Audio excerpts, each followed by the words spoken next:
This is Jocko Podcast number 64 with Echo Charles and me, Jocko Willink. Good evening, Echo. Good evening. In a country that most people would struggle to find on a map, in a compound that few possess the courage to enter, men from my previous life took the fight to our enemy. In that compound, they found men that pray 5 times a day for your destruction. Those praying men don't know me, they don't know you, and they don't know America. They don't understand our compassion, our freedoms, and our tolerance. I know it may seem as if some of those things are currently missing, but they remain at our core and always will.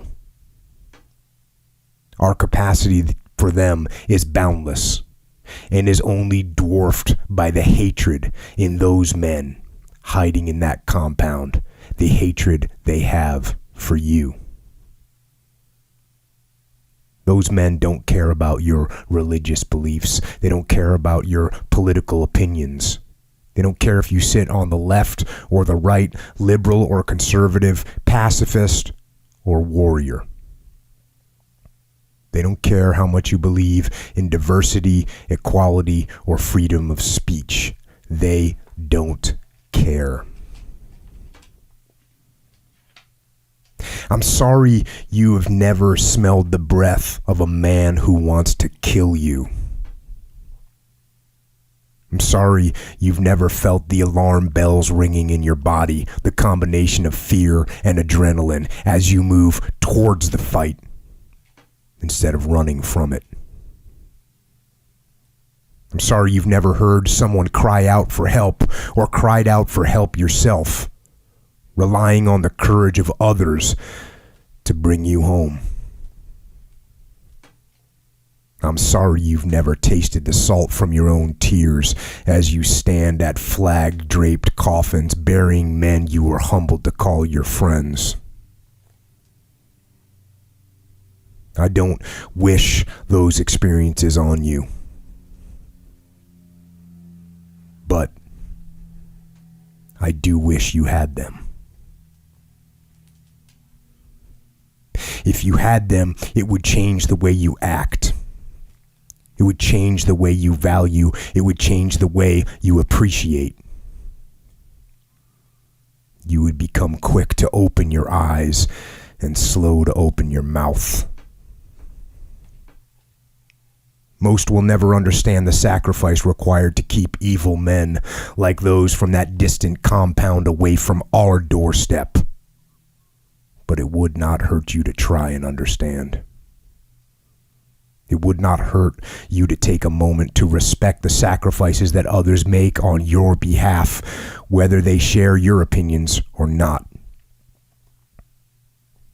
It would not hurt you to take a moment to think of the relentless drain on family, friends, and loved ones that are left behind, sometimes for weeks, sometimes for months, sometimes for years, sometimes forever. Ideas are not protected by words. Paper and ink may outline the foundation and principles of this nation, but it is blood, only blood, that protects it. In that dusty compound, a man you have never met gave everything he had so that you have the freedom to think, speak, and act however you choose. He went there for all of us, whether you loved or hated what he stood for. He went there to preserve the opportunity and privilege to believe, to be, and to become what we want.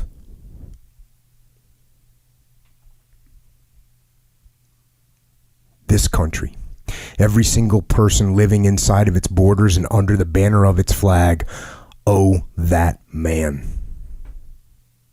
We owe that man everything.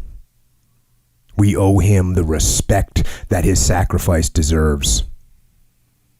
Saying thank you is not enough. We send our best and lose them in the fight against the worst evil this world has to offer. If you want to respect and honor their sacrifice, it needs to be more than words. You have to live it.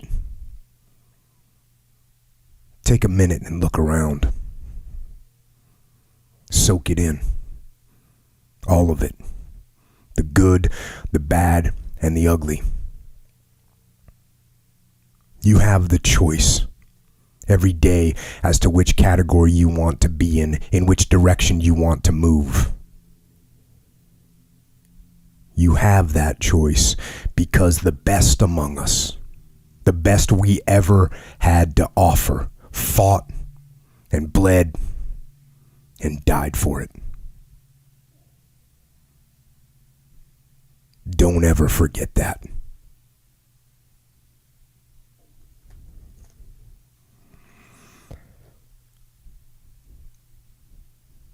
Now,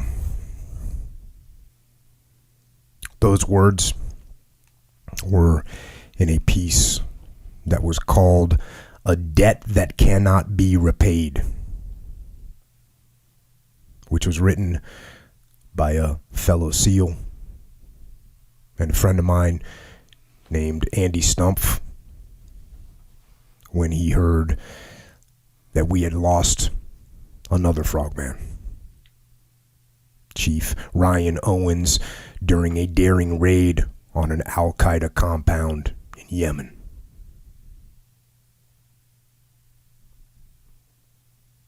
And it was a very fitting tribute. Another fitting tribute. Yet another fitting tribute to yet another great warrior who sacrificed everything for us. One of the hardest truths is that I know, we know,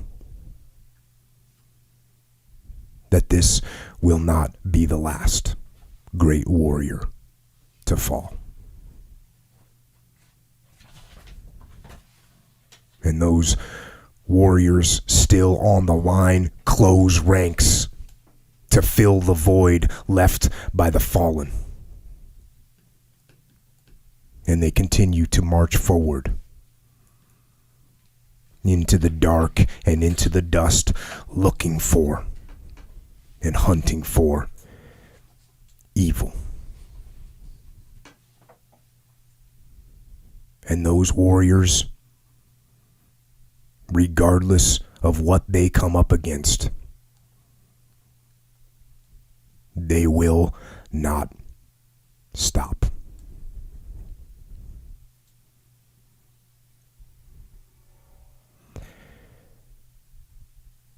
And this evening, while that hunt continues and while evil lurks out there in the world, I am lucky enough to have one of the good guys here with me. The man that wrote those powerful words and that powerful tribute. As I said, a friend and a former SEAL teammate of mine, Andy Stumpf.